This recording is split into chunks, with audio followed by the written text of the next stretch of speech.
Apa yang kita nak cerita ialah kembalikan diri kita kepada Allah. Kita akan lapang, kita akan tenang, dan Allah akan ambil kira untuk menyelesaikan masalah kita.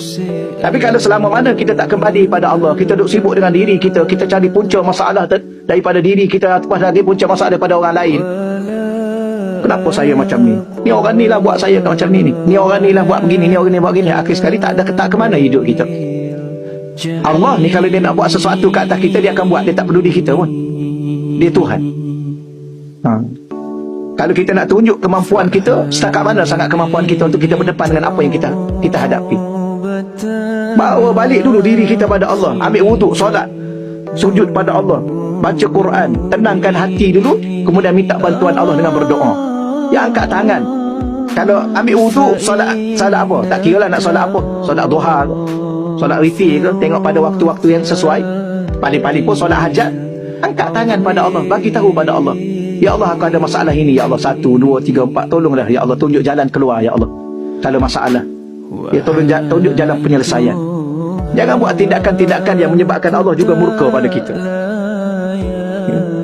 Kita ada masalah, kita buat satu tindakan yang menyebabkan Allah makin marah pada kita. Betul? Macam-macam lah. Mengumpat orang lah. Kemudian mencari sesuatu yang tak sepatutnya kita carilah. Dia kadang-kadang ada benda ni, kalau kita sebenarnya puan-puan sekalian, saya sendiri, siapa sahaja pun, kadang-kadang kita dah ada masalah, kemudian kita sendiri menambahkan masalah. Perasan tak? Masalah ada satu je asalnya, tapi dah kita rasa kita kuat, kita rasa kita hebat, kita rasa kita boleh selesai. Akhir sekali kita menambahkan masalah yang lain pada diri kita. Kadang-kadang masalah tu dengan diri kita je, kemudian kita libatkan semua orang. Lepas tu kena tenang dulu, tenang, balik pada Allah. Inna lillahi wa inna ilaihi raji'un. Tu bahasa dia. Apa makna balik pada Allah dulu? Tenang dulu. Nak marah sangat kat suami pun tenang dulu. Betul kan? Kadang-kadang suami dia kan manusia kan, dia ada silap dia juga, dia ada kesalahan dia.